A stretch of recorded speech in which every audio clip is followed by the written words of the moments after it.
Hey, what's going on, everybody? It is Motivation Monday. We just came off the weekend. Hopefully, everybody had a great weekend out there. Hope you guys enjoyed yourselves, got out, got you some sun. If you're in places where there was beautiful sun and the weather is almost summertime in most places, so I know it is an opportunity for everybody to get out there and enjoy the beautiful, beautiful weather. Get your vitamin D from the sun. You need that. With all that's going on in the world, chance to get outside, see the beautiful skies, see the surrounding things, get to the park, breathe in the fresh air, walk on the grass, look at the trees, look at the flowers, all of those beautiful things we need to do. All of that should be and could be motivation for some of you. So please take advantage of those opportunities. Don't allow yourself to not take advantage of this stuff. It's the time of year where going to the beach, headed to the pool, any and all of these things are semi or small things that we use as ways to either calm ourselves or to be in the right energy and to be in the right spirits. So please utilize any and all of these things. Get out with your kids, go throw a frisbee, maybe throw a football, shoot some hoops, whatever it is that you find calming and relaxing and puts you in a space that allows you to be motivated. Do those things and enjoy yourself. This is again Motivational Monday. I had a phenomenal weekend, so it's great to see everybody. I'm glad that y'all could join us again for another dope session between myself and my co-host and the man who makes this whole thing run, Talent. So in a couple of minutes, we're going to bring him in, and he and I are just going to chop it up a bit about a wonderful topic that he hit me about this morning that I think you guys are going to enjoy because it speaks to something that we all experience all day, every day, and that's friendships and relationships. So hopefully, without further ado, my co-host Talent is standing by. And if he is standing by, could you please bring the big guy in, Talent? What's going on, Doctor? You see what it is? You Yes, see what sir. it is, son? I'm still Yes, sir. celebrating Father's Day. This is from my daughter.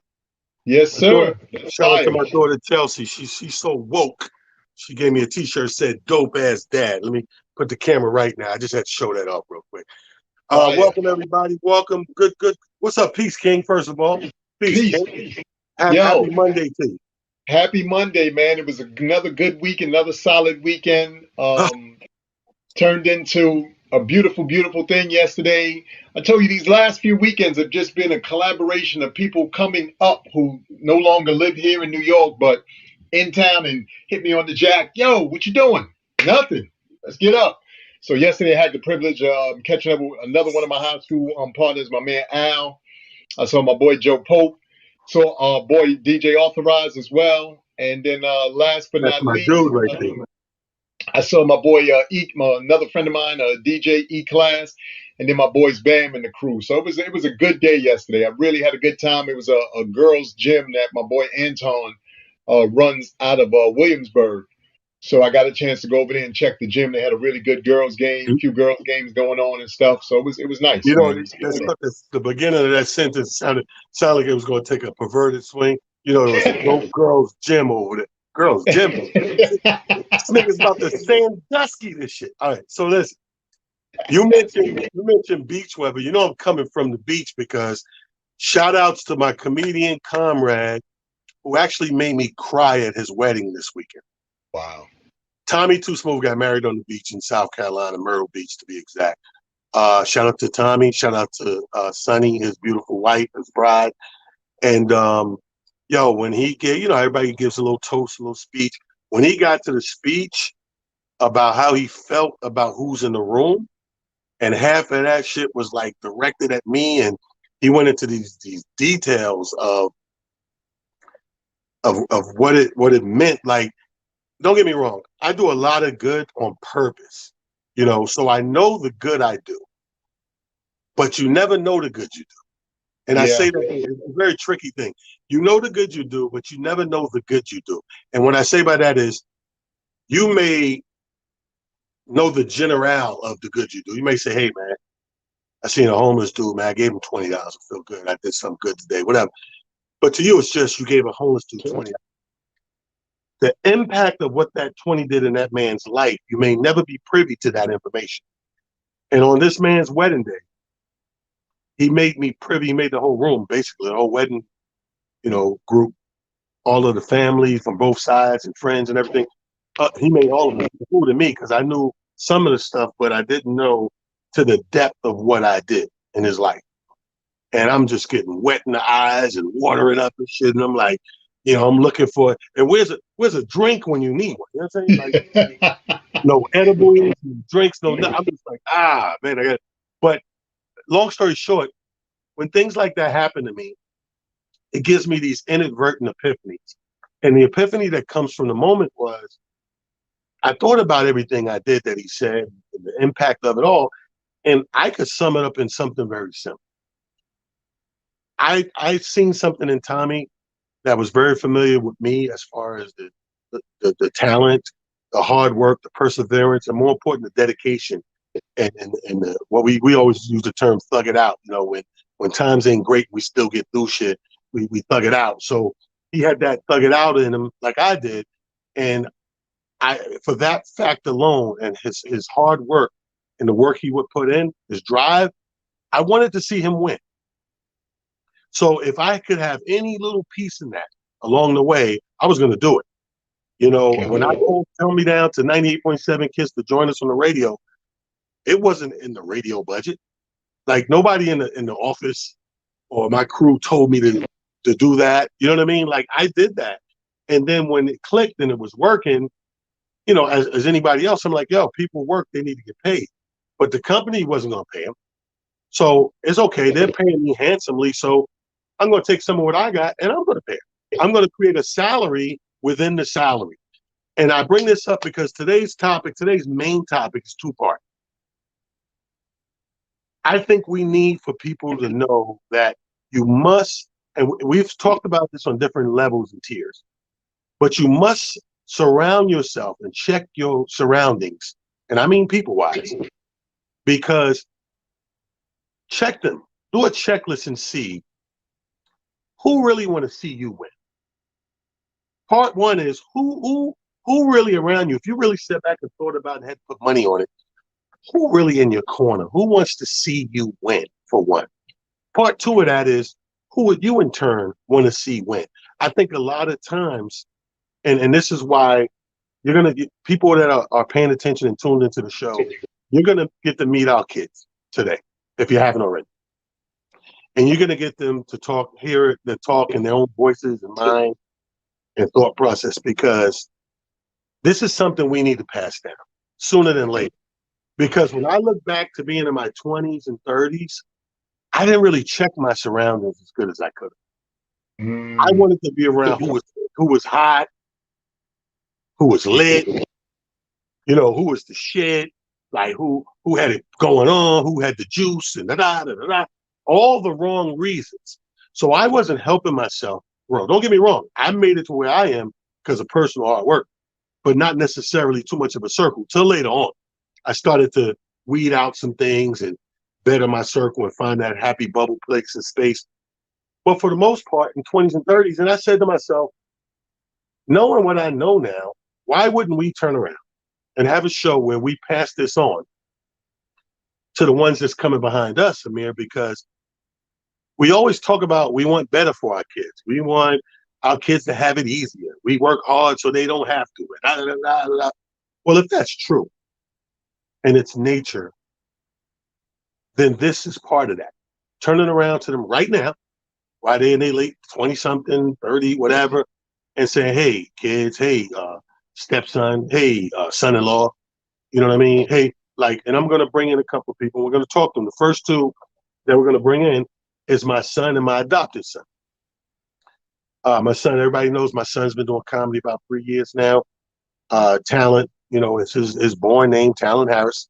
I want to bring him in, and I want to bring in one of his good buddies that I met through him, who I kind of look at as adopted son now because of his drive. He has that same hunger drive. So, Prophet Pete, bring in our first two guests, my son, Talent Harris, Julio, bring in Julio Jones, bring them in here. Hey, What's up, welcome, gentlemen. Good to see you, gentlemen. Yeah. What up? Right? Now, I hope you guys been paying attention to the intro of the show, because it's very important. I'm very sincere about this today, and I hope the people that are listening can pick up on something. And if they got kids, pass it on. and just pay attention, because this is that moment in time where we can all look back and say, wow, they did that for real, for real. Like literally, we all got on the same page right now and are trying to pass this on and get into your younger mind at this time. So let's start with you, Talent. If you look at your circle right now, I don't know, the immediate 6, the immediate 8, whatever, that people you consider close, because you're doing music, you're a singer, songwriter, your rap skills impeccable, your video skills impeccable, you're even doing your comedy, stand-up and video-wise and social media-wise. A lot of people around you. You know what I mean? Have you ever took the time to really just check your circle and say, damn, out of all these people, who do I think want to see me? I mean, I never really stopped and like thought about that specific question until like today when you asked me to think about it. But I just try not to hang around people that, I don't know. I just know who doesn't care, but who's family and who's just like trying to get something from you. You just know who's not genuine. But my whole like people I live with, all my roommates, I knew them for years. It's like everybody in that whole environment wants to see me win. You know what I mean? It's like if I didn't have it, it's no question. Like nobody's going like, well, you'll pay me back. Like that's not even like, I don't know. Everybody around me is just solid. Like right now in LA. But now look, if everybody around you solid. Off air before the show, you was mentioning some instances where you're starting to notice some change because things for you and Julio are starting to change. You guys are getting busy out there. Shit is popping. Yeah. First of all, you got your father's blood in your veins, so you ain't waiting for it to pop. You're making it pop. Yeah. And then what are you guys noticing around you? So it's like we're just noticing just people just acting like just funny with like the small amounts of money. You know what I mean? But we just like seeing like we're just noticing things. It's like, oh, you acting like this like for this amount, like, oh, so when we out of here, it's like you definitely not gonna know how to act. You know what I mean? So it's like we're just peeping little things like that. It's like Kevin Hart. When I had Kevin Hart on my tour, he was wilding out for $1,000. I said, when this dude gets some money, you ain't gonna be able to say shit to him. And sure enough, he got some money, and he's a fucking loony tune. I mean, he's still my nigga. Kev is the type of dude. I don't want people to get the wrong idea. Kev's the type of dude. Trust me, I don't make that call for a reason. Because if I make that call, and I said this to a guy who called me, my boy in Connecticut called me yesterday, was like, yo, could you do this show for, I'm not going to say the amount, but minimum wage. He was like, can you do this for this? And it was a Friday. But the thing was, I got to be here for something. So I'm saying, I can actually do it. I called my people, said, what time is your thing? So in my mind, I'm like, I could do it. I said, so let me text him back. I said, bro, this favor, I said, if I do it, I need you to know this is a favor. Use your favor wisely. You want it right here? Yeah. He was like, my boy's a weed head. No doubt. No doubt. I was like, okay, use it. But no, you used it, bro. Don't get high and be like, yo, I use that. Yeah. Julio, same question to you. Who around you want to see you win, bro? So I was always in like circles of groups, like especially in high school. And after we graduated high school and I wanted to pursue comedy, I was always supportive. I always went like I was playing basketball and I would go support my friends. Even when I stopped playing basketball, I would still go. And I noticed that I would spend my time in these people's house. I would smoke with them, spend time with them. When I started doing comedy, open mics, none of them came. None of them asked me how it went. And that's when I started asking myself that same question. That's why I find it crazy that you asked me to be on for this mantra, because this has been the mantra for the last 7-8 years of my life. I started looking at my circle. I got out the circle. I stopped hitting those people up, and I just kept moving forward. And then now my circle is filled with people that want to see me win, like you, Talent.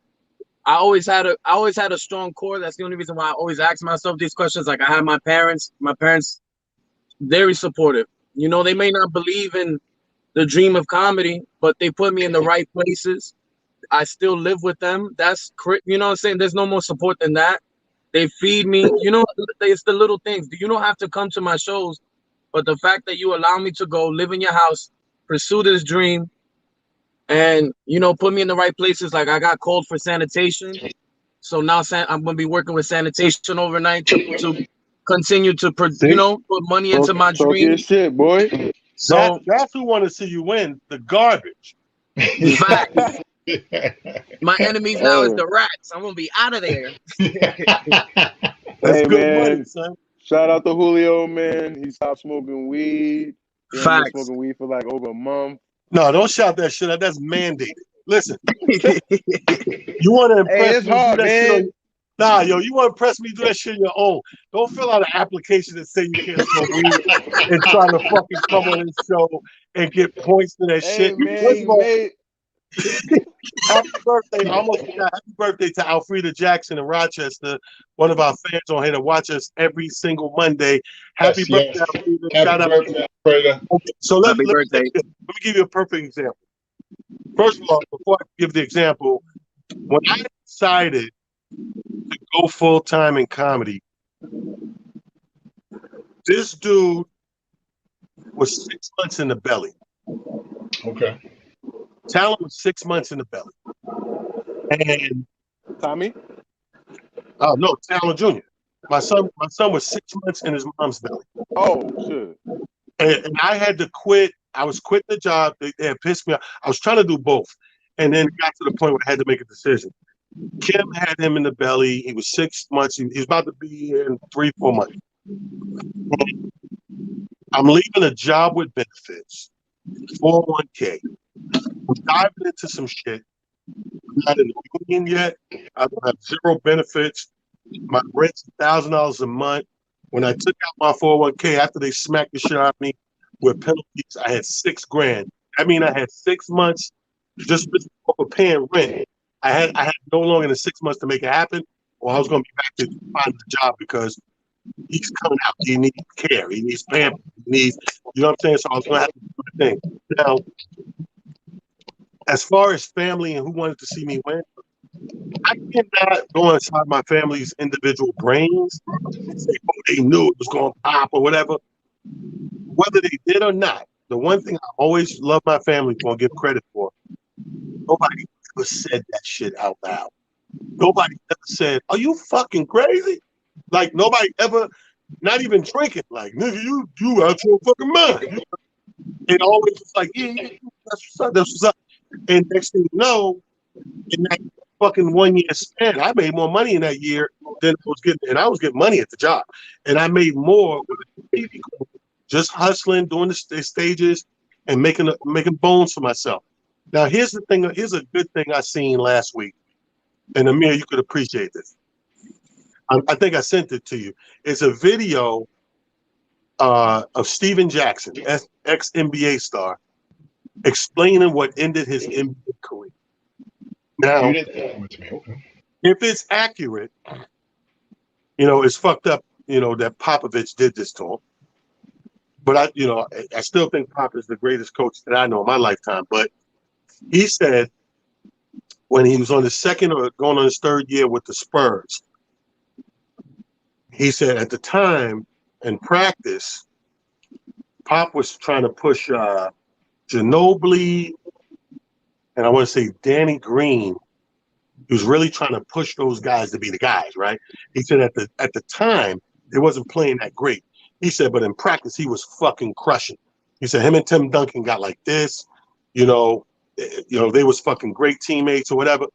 And he said he had one practice where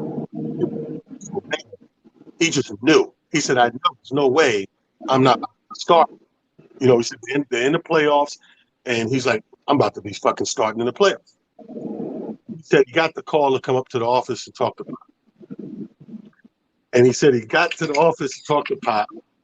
And he said, he sat down to Pop, said, I want you to look at some tape. He said, do you know Pop edited out all the bad shit he did, all the wrong shit he did. None of it. He said, man, I had about 50 in practice. That's all a lot of good shit too. He said, but he edited out all the good shit and just pointed out the bad shit. He said, see how you did that wrong? See how you did that wrong? He said, by the end of that shit, he was like, I could see where the shit was going. And I called the whole team in for the meeting. I want you to say out your own mouth that Ginobili and Danny Green's a better player than you. Did that see your face? That was his face. He was like, he said right then he knew he was smart enough to pick up. This is the beat. He knew he was going to be off the team, and he knew. He said, I can't do that. Why would I? He said, I can't do that. I'm burning these dudes. I'm better than them, and I'm burning them in practice. Why would I go into a meeting and go, hey, everybody, Danny Green is nobody's a better player than me, blah, blah, blah. He said, I can't do that. He said, I knew when I said I can't do that, I was going to be in the organization. He said, but the problem, the reason it became career ending, he said, because when you cut a player in the middle of the playoffs, you send a message to the league that this guy has to be a cancer to the team. Wow. Because no bona fide player is going to get cut in the thick of things. You're in the playoffs making a run for a chip. So he got cut in the playoffs? Huh? He got cut? Yeah, he got cut in the middle of the playoffs for playing for the Spurs. And he said from that point on, that was the end of the career because he was deemed uncoachable or cancer. You know what I mean? Like people got to say, because you don't have an injury. So if a guy like Popovich, who's the god of coaches, cuts you in the middle of the playoffs, ain't no other coach going to touch you. So what I get from that is we see right there, and he actually said the only thing I could put my money on in that whole organization I really want to see Steven Jackson win was Tim Duncan. He said, but I wasn't about to put Tim under that kind of pressure. That was a nasty thing going on. And he said, I had my ducks in a row with other things, and I moved on. Yes, along the way, there's going to be a lot of dudes that will smile in your face or act like they want to see you win. But you'll know because when you start winning, like y'all just admitted to, you'll feel the change. You feel the change. Amir, your brother played many years in the NBA, St. John's, all that. New York, fucking New York king, Amir Silly. Brother Malik Silly. He's a fucking New York king of this basketball shit and this college shit, the pro shit, entrepreneurship, and just a great guy. And I'm sure you guys had conversations like that. Yeah. It's funny. We did have, a few instances where, things were said or, certain information was put out, quote unquote, to try to tarnish, what we were building and what we were trying to build. The fun thing is, and, Tanner, you know this, we never looked at it though as, or we looked at it as, you know what, we can see who's really rocking with us and who's just on, like you said, because right now everything is going well. Because when things were going well, as you just shared, he was king of New York. There's no two ways about it. There wasn't any place in New York that we couldn't go or that we, when we showed up, everything was like, yo, what's up? How many's with y'all? We got into clubs in New York back then and we could be 30 deep and not one person paid. 30 of us walk in, everybody's, on point, whatever. The problem was, for me, to your point, I was just very mindful of watching everybody because I realized that there were some people who weren't, down with us because, they wanted to see us win. They were down with us because we were winning at in the moment, and it was okay to just be there for the moment because to that point, once things, unfortunately went awry, to some degree, and we lost my brother, some of those same people showed their true colors, much more so once he was no longer here. My thing was that I didn't trust him so much when he was here. So for me, it wasn't that big a transition to figure out who was who and what was what. And I think to, both of you gentlemen's points, it's cool that you guys have some semblance of that now, especially at this young age, because it's hard to disseminate that when you're young because you're just so caught up in just the moment. Both of you are rising stars. I've, been fortunate enough to see both of you gentlemen, do your performances. And I know that, the doors and the things are just going to continue to open and you guys are only going to get better. But because of that, I know what's ahead of you or what, belies you. And I just hope, and, like I said, just judging from what you've shared with us, you guys are smart enough to really start weeding those things out, because if and when you don't, trust and believe, it's not so much that you'll feel betrayed, because, you're always going to have somebody who's riding on the team and acting as though, yeah, I got you. Everything's right. But slowly stabbing you in the back or saying something crazy behind your back. Yeah, That just goes with the territory. Success always breeds a few people who are mad. But the other thing about probably both of y'all, which is going to be a little interesting too, is you both are dynamic people. And one of the things I always tell talent, when you are an energy person, meaning you step into a room and people immediately either gravitate to you or they know that you're in the room, it's hard for people who don't have that for whatever reason. That's not something that you can do anything about. It's not something that is even your fault, but that's just the yeah, way people respond and react. So you just, again, like you said, you pay attention to it. You just kind of, okay, I see what it is. You know what I mean? And I find myself doing that much more so now at this, later stage in my life than I did when I was younger, because again, I was just caught up in being 20 something and seemingly having the city and, having, so many things at my disposal seemingly back then.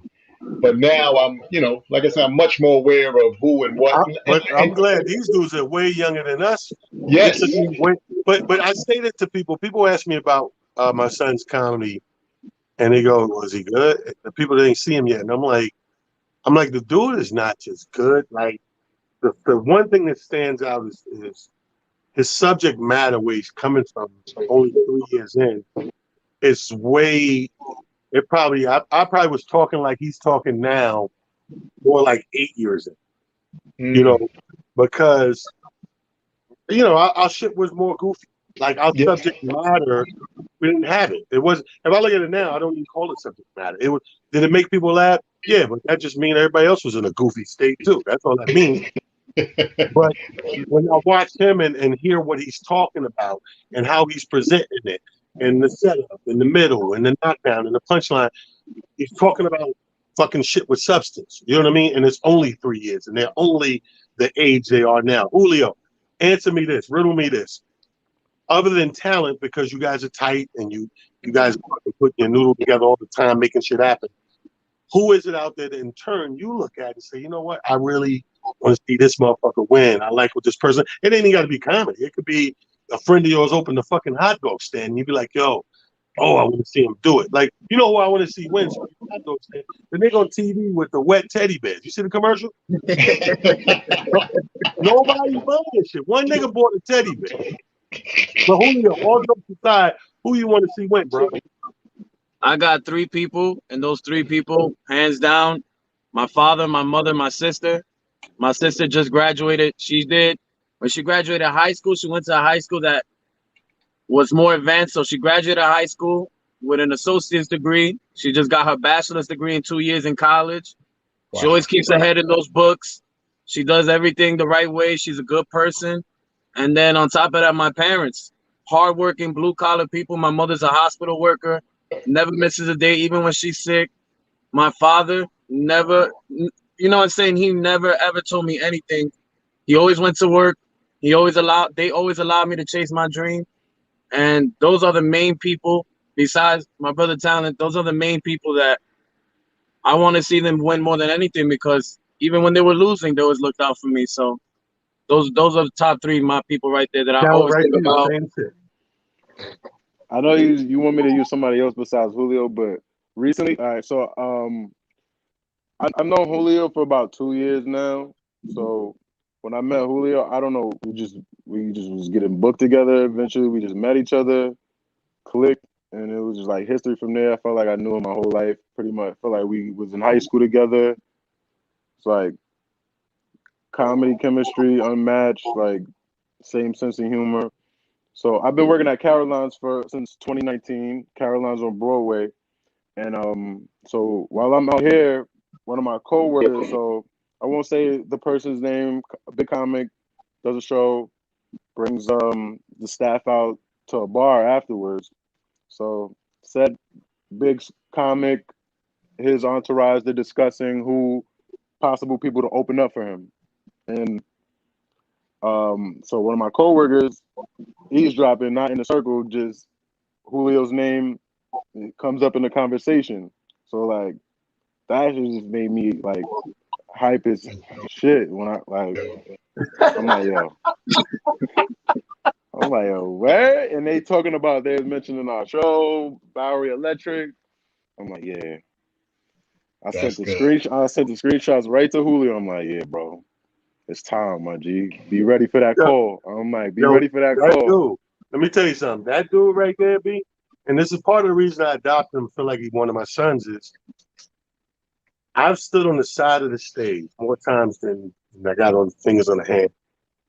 And when you up there ripping, if you could see how excited this dude is, Amir, on the side, like Julio, like, I'm about to tell on myself, but you know, if you ever been a young man and blessed to be a part of a train, running a train, you know, and, and, Yo, he's and your boy, killing that. and your boy, you over there like, yo, yeah, man, yo, son, like Julio be on the side of the shit, son, like, and y'all, it may seem like that's what people do. They don't. Me, bro. They don't. Yo, Wait. yo, I mean, he be on the side like, I hope he do this. I hope he do that. Yes, yeah. I'm hoping he hit him with that. Like, and that's that shit, bro. I've Yeah. only seen that even with my own coming up. Like, I've had a clique. I started with a clique for a third of the comedy career, and even in my own clique, you know, they'll dap you after the film. And I look out my periphery. I don't see no fucking excitement. You know, I see shit like either they worried about following it or, you know, what's going to happen. Hey. But yeah, but you don't have that same energy of that right there. But here's the thing. That's true camaraderie. That's true camaraderie, bro. And you, like you said, your gut, you clicked with this brother. And from that click on, you was like, you know what?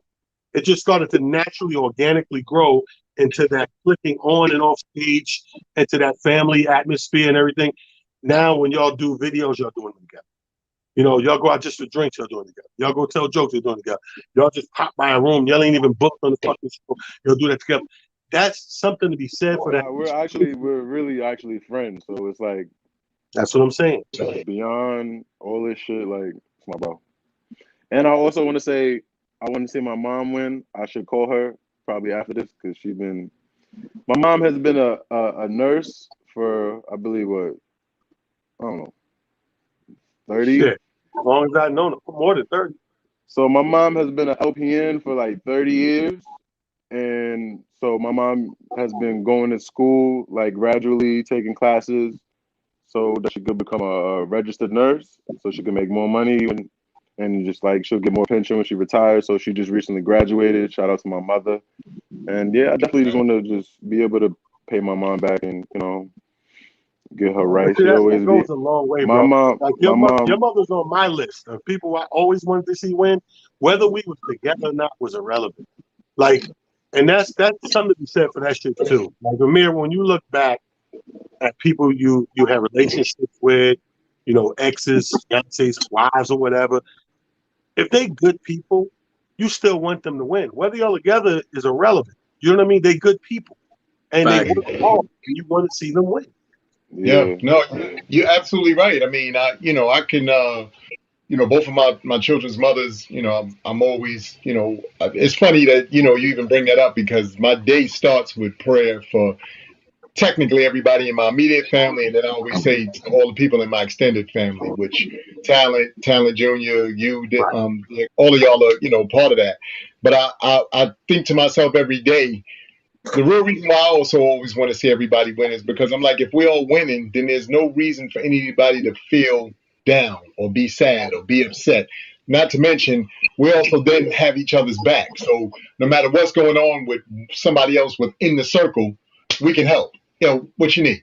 Who do I need to call? What do I need to do? We have to get to a space and a place where we're using our synergy and our energy. I always, say everything. I always relate everything back to energy.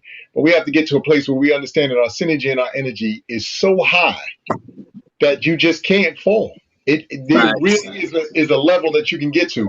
You guys as comedians, I'm sure you found yourself in that zone. You're up on stage and every joke is just hitting. The crowd is going crazy. And you're in that zone. That goes for everything in life. But to be in that zone, we have to put that same energy into the universe and into other people and other things, because what that does is it creates this fun synergy that bounces back. So when you are cheering for your friends or you're cheering for the people who you really want to see win and they start to win, that energy is coming back. It just does. I can't explain it, but it just does. And I think that people don't really understand how powerful that whole ideology is, or even how powerful that energy is, because I've seen it take you from being in a all right place, and you get that one phone call or text message or something, and you go from 0 to 1,000 just that quick. Like, that's what I needed. I'm back. I'm back in the game. I understand what I'm supposed to be doing and how I'm supposed to be doing things. So that's really, for me, why I always stay, really cheering for everybody and wanting to see people win, because I know that creates a whole other synergy and an energy that when it hits back, you be like this. Well, I want to thank these young brothers for stopping through, man, and giving us 36 minutes of their time, because you're young, your attention span's different. So this shit is fire that they was able to sit here 36 minutes and 22 seconds and count. Ladies and gentlemen, whenever you see these two young dudes, my two sons, please show love, show homage, respect, go follow them on all. Want to break up at the end? They'll give it up, huh? Give it up for Talon Harris. Give it up for Julio, man. I appreciate y'all, Julio. Yes.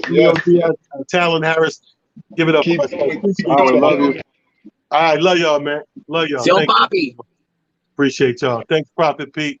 Let them young boys go smoke the weed like they want to do. So I don't know what the hell they're gonna do. I'm just fucking with it. But no, I think that came across my heart heavy. You know what I mean? My heart was heavy on, because we talk about it all the time, but do we talk about it to them? Do we actually have that transfer conversation of, hey man, how's your circle? Yes. Watch out for your fucking circle. Who's in your circle? Blah, blah, blah, blah, blah. And it was good to hear from their own, recognition. A couple people and blah, blah, blah. And we kind of sidestepped that and da, da, da, da. It was good to know that. It's sort of like, I was having this conversation with my sister Tia, 5 years younger than me. Her daughter, however, and my daughter, they're like best buddies and they're close in age. So they're 19 and shit right now and 20, right? So next month, end of July, they want to go on a trip, like a little summer trip. So they're going to Mexico.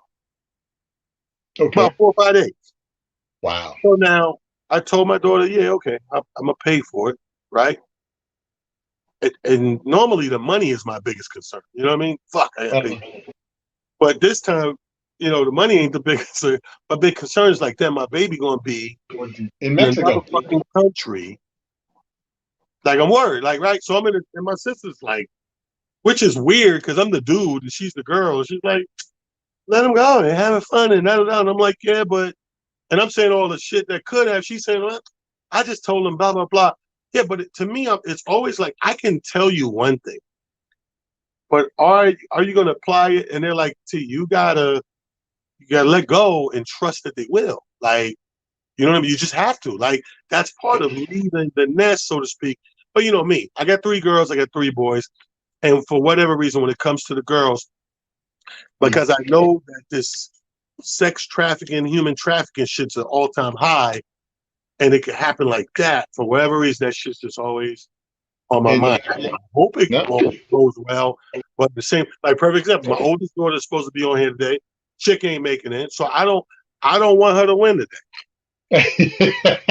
It's so funny that you say that, though, man. It's interesting because, to your exact point, we think about, I think about my youth.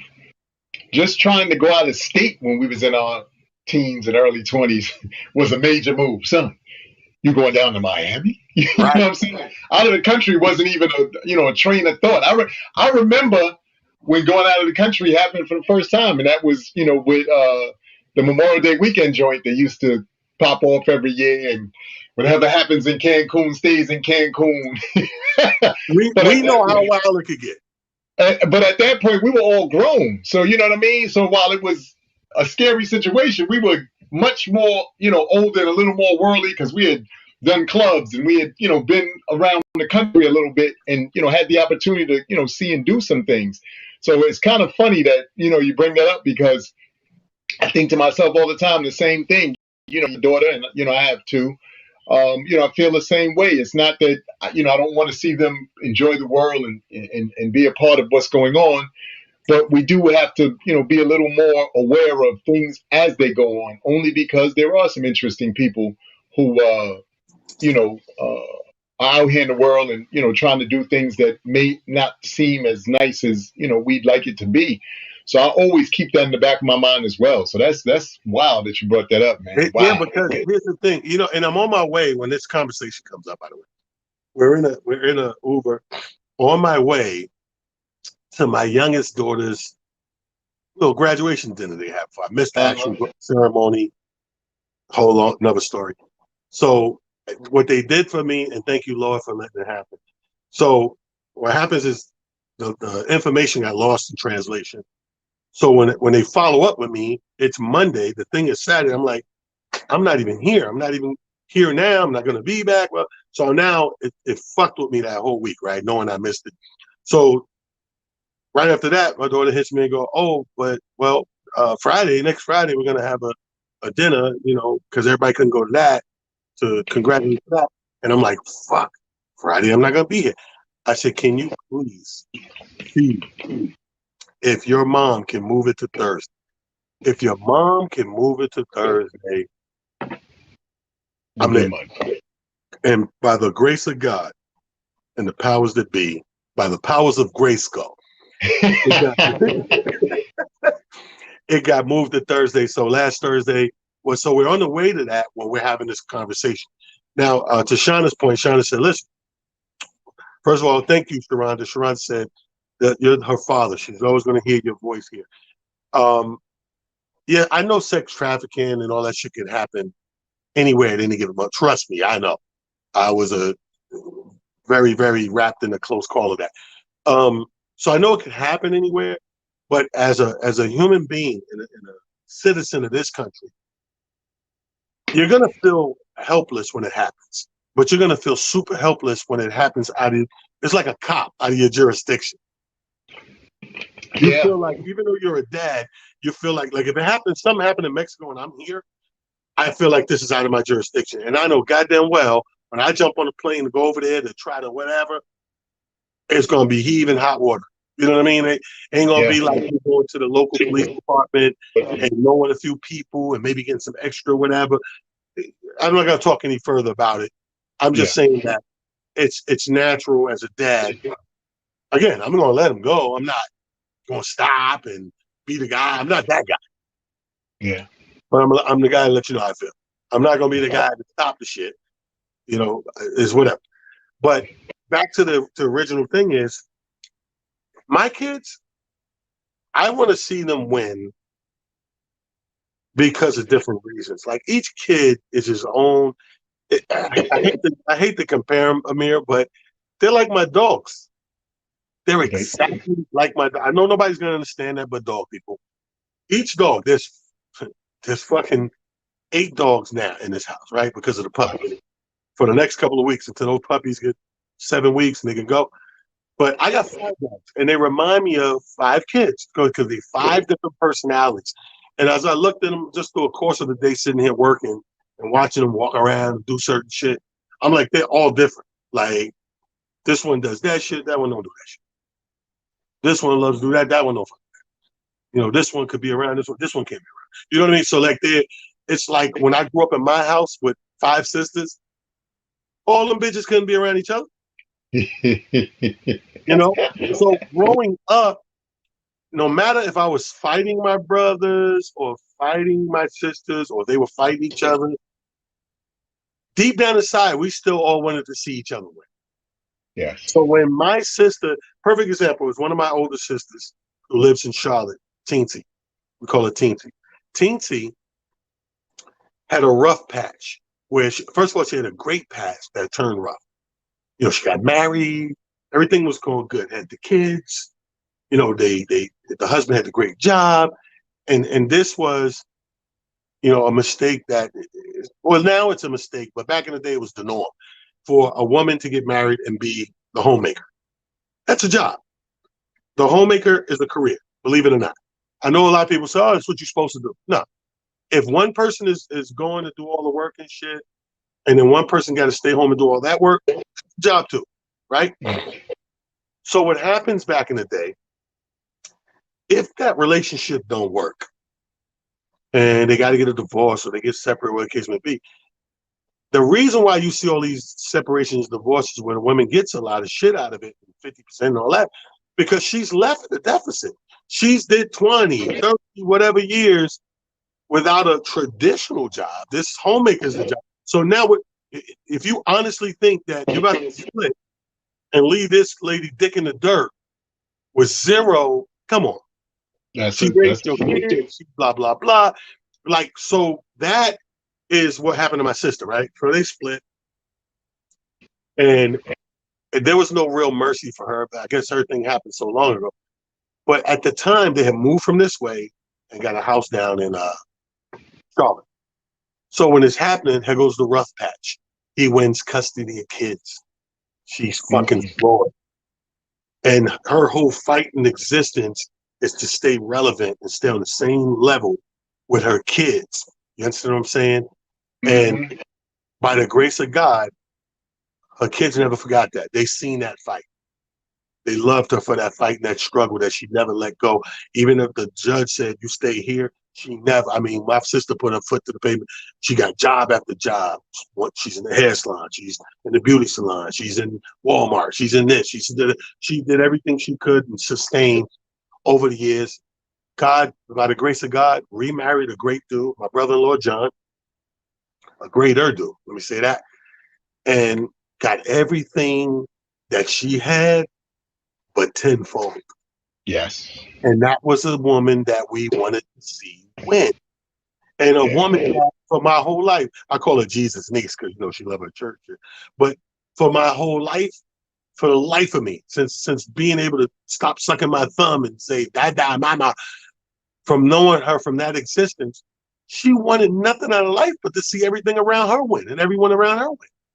Yeah. And that's what today's show is about, people. Today's show is about you checking around you and say, okay, who want to see me win?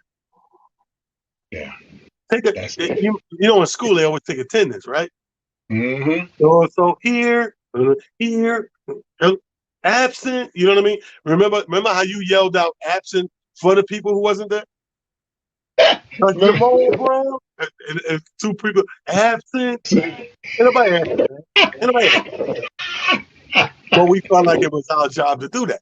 So that's the two things I want everybody watching the show to take heed to. Who wants you to win? Most important, because you got to check your circle and surroundings. Number two, in turn, who do you want to see win? And if there's something that you may be able to help or not. I don't know.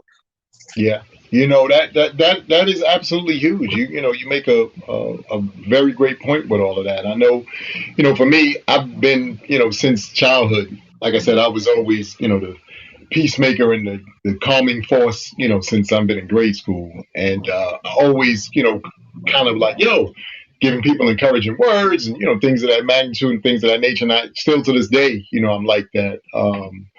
You know, my biggest cheerleader, or one of my biggest cheerleaders, is my eldest daughter, Amir. And she is, you know, she's always, you know, dad this and dad that. And I'm always trying to encourage her because it's funny how, you know, to your point about your children, you see so much of yourself in your children. My daughter, Amira, is the side of me that everybody's seeing and experiencing on our lives. And my other daughter, Alana, she's the quiet side. She's the side that nobody sees, where I'm just around taking in everything and trying to put stuff together and trying to figure out how this works and why this works the way that it works. So you love that about your children. I'm not sure if my daughter and Trey made it on or in the waiting room. I hope they are. because I'd love to get them in. Um, nope. Okay. Um, but I enjoy the fact that when you have, that kind of, uh, motivation, and when you, like you said, you think to yourself about how and what it is you actually do, it moves you in, in all kind of ways. Winning, back when we were young, like you said, was a situation where, I would always see, Malik, for instance. Like I said, we, came up playing actually Little League football together. And I always make people laugh because people don't know that. By the time we transitioned to basketball, what happens, Malik had a summer, he grew 6 inches. And, he was a little bit taller than everybody. And he just started really enjoying basketball much more so than he enjoyed football. So he made that transition to basketball. I was such a football is my first love. So I really stuck with football because that was my first love. The interesting thing is, I just didn't keep it as, a thing to truly make myself crazy about stuff. I just wanted to, whatever. So as time went on, he started doing things that allowed him to be him and to, make his name. And I continued with football, but then I just moved into other things because I knew I wasn't going to play basketball on the same level as my brother. I got two older brothers, they played ball. My younger brother played ball, and I can play. I just didn't take it as serious as they did. So for me, it was just a matter of finding what my niche was and what I enjoyed about life and moving forward with that. So as long as I was able to do that, I was good. Hey, just so you know, Trey's in. Oh, Trey is in. Okay. So, ladies and gentlemen, this is my son-in-law and my daughter's other half. Y'all have heard me talk about, and y'all have seen me wear the beloved sweatshirts. This is the team and the duo, or part of the team and the duo that put that together. So, Pete, if we could bring Trey in, let's get this young man in here. Let's talk to him about everything. Trey, welcome, sir. Welcome. How you doing? I'm good, man. It's good to see you. Well, you heard the topic. Yo, what up, Trey? What's going on, Charlie? I like your last album, yo. It's Dave Hollis. It was all right, Welcome, brother. Welcome. Appreciate you. Yeah, you heard what we've been talking about today. We want to see, people win. And we're talking about, whether or not people have, been paying attention to their circle. You and my daughter, two young people, just like Talent's two sons that were on a little bit earlier. And we're just, trying to see and understand if you guys, with, the short success that you guys are having, and, obviously the line is continuing to do well. I see more and more people starting to, wear the hat or a T-shirt or a sweatshirt. And I'm trying to figure out how you guys have been faring thus far, and how is the people around you, how are they faring, seeing you guys kind of, honestly, coming to everything is great. The people around me is great. My team is perfect. Actually, there are like two other clothing designers on my team. They put 2 cents in. I put 2 cents in with them, and I don't know if you guys ever seen this brand here, but this is one of my good friends. Oh, His nice. name is Muggsy McFly. He's one of my great friends. He was recently just on what show was that? He was on one of the shows. He did a gift bag for the show, like a BET Award, one of the award shows he was on. Channel 7, and that's really my close friend. And so, we just close knit, and we just, sometimes I call him, I got an idea. He'd be like, yeah, do that. And I call him, I'm like, I seen something, but I don't really like that, do that. And, it works out, Let me ask you a question. How do you guys come to the Beloved, the name of it, Beloved? Well, honestly, it was a word that I was just like randomly say, like, what's up, beloved? And it was just like, I was using it frequently. And one of my friends who recently died, this is a shirt that I have on right now, I'm mostly pushing this as well. He just got shot in the head. He was like, bro, you should put that on a shirt. And I was like, I should, but then it was just, when it originally started, it was just the word beloved. And I didn't really like it. It was just too plain to me. And I was like, I need something else. And then I met Amira. I came with the idea to her, and she was like, I love it. And then she started drawing on a piece of paper, just different every day. She was just drawing something else. And then one day, that came up. It was like, yeah, that's it. Yeah. Look, them damn black women. Them damn black women. Look, we give a black woman this. Hey, yeah, and I they don't make know what to do with this. They come back, baby. I'm just playing around a little bit. yeah. What you think about what I did with the little towel you gave me? No, that's great. That's great, man. So, first and foremost, like I said, you've been. How long have you guys now been, officially, Together? having your line out there to the public and, putting it out there for everybody to January, partake in? 5 months. That's 5 months. Wow. Oh, I got Wow. a better question. The better question is this. I've been saying, I'm glad I got you on today because, sometimes I think I say some shit to Amir. As soon as we get up the air, Amir go eat a bowl of cereal, put a movie on, and forget about it. Mhm. I've been asking this brother for the past few months. As soon as he brought it up, I think you had the hoodie on that time, back when it was chilly. And he was Yes. like, oh, I bought it in them line, blah, blah, blah.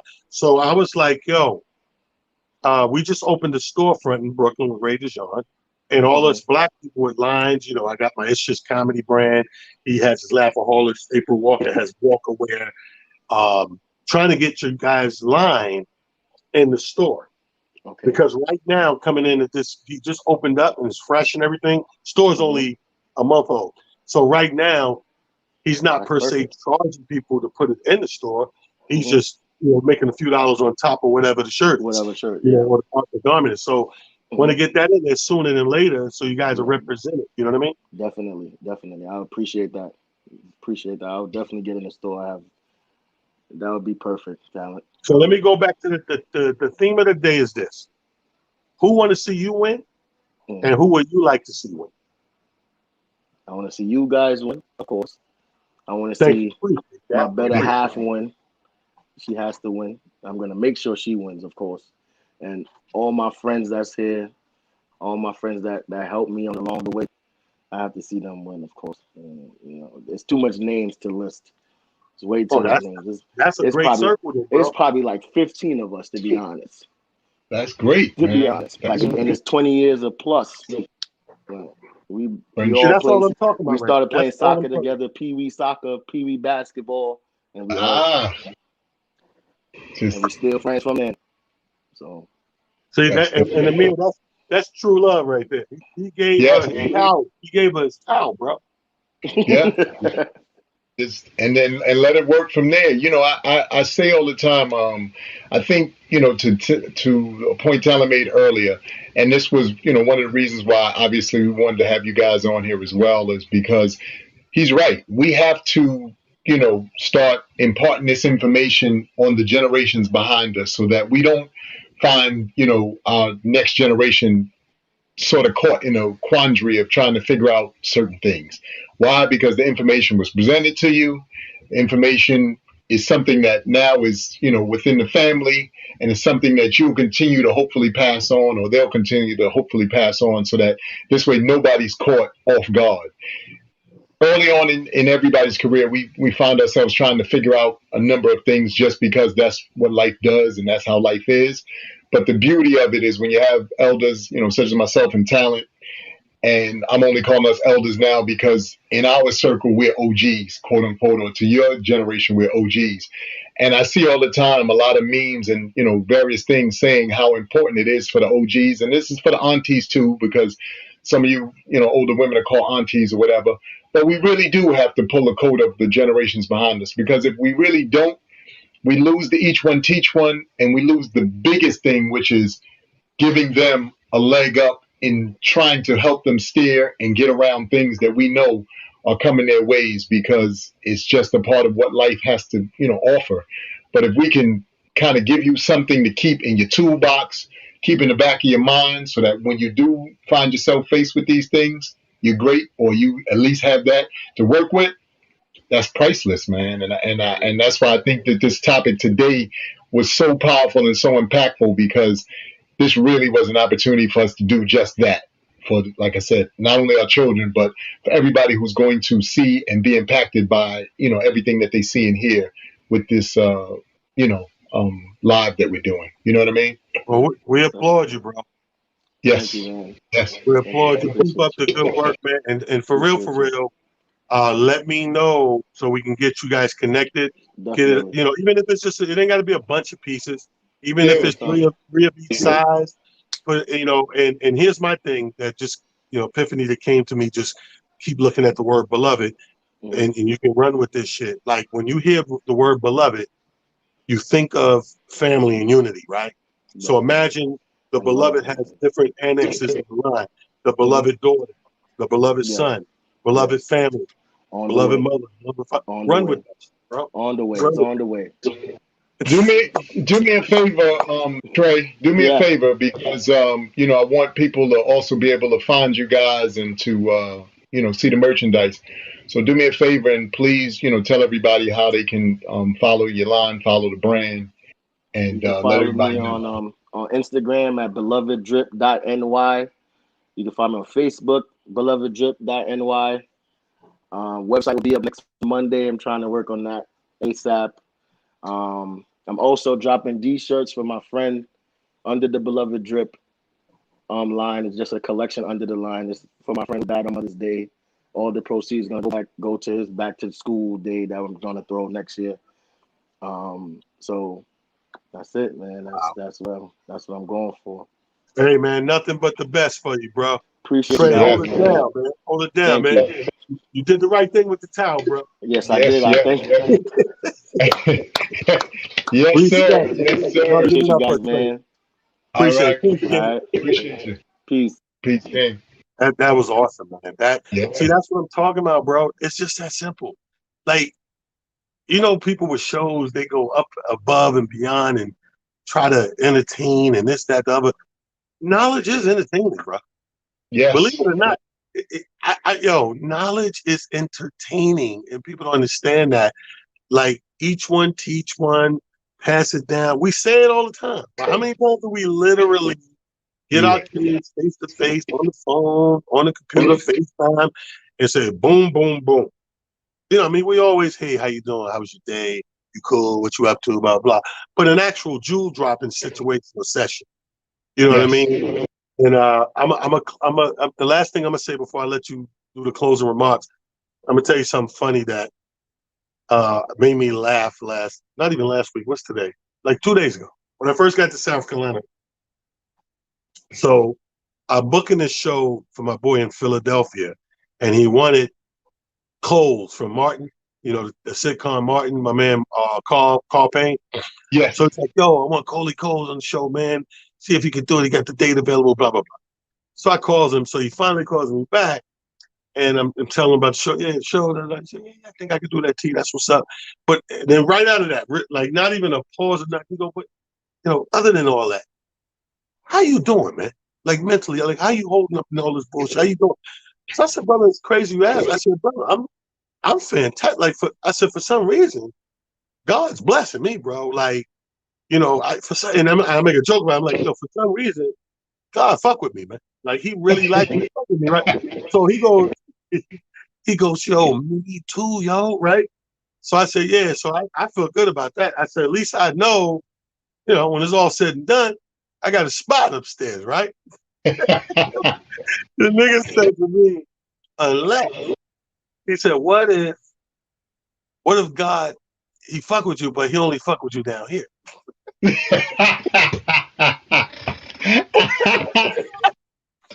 said, what if God only fuck with you down here? Like, down here, you crazy, blessed, it's crazy.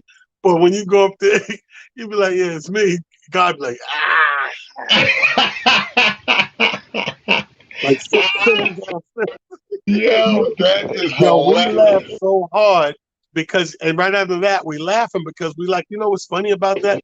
We laughing, but in all actuality, everyone knows people like that. I said, especially me and him being in the industry, we know motherfuckers that we see him over here, it's rah, rah, oh, my nigga, my nigga.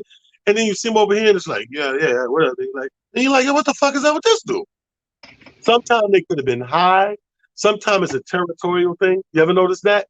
Like when people come to New York, and I'm sure you and your brother got it, when people in the league came to New York, it was like, because they think they need you in his home base. And then when you go to their town, Detroit, North Carolina, Florida, they be like, oh, peace. I ain't got time for this. You're like, oh. Yeah. Really? That's what we doing? Okay. What? He said, what if God's that shit? He said, what if God fucking you down here? But you get up there, God be like, ah. Yo, that is hilarious. I'm sorry. I just had to share that. That shit was dumb funny. That is super funny. Hey, guys. Again, this has been Motivational Monday.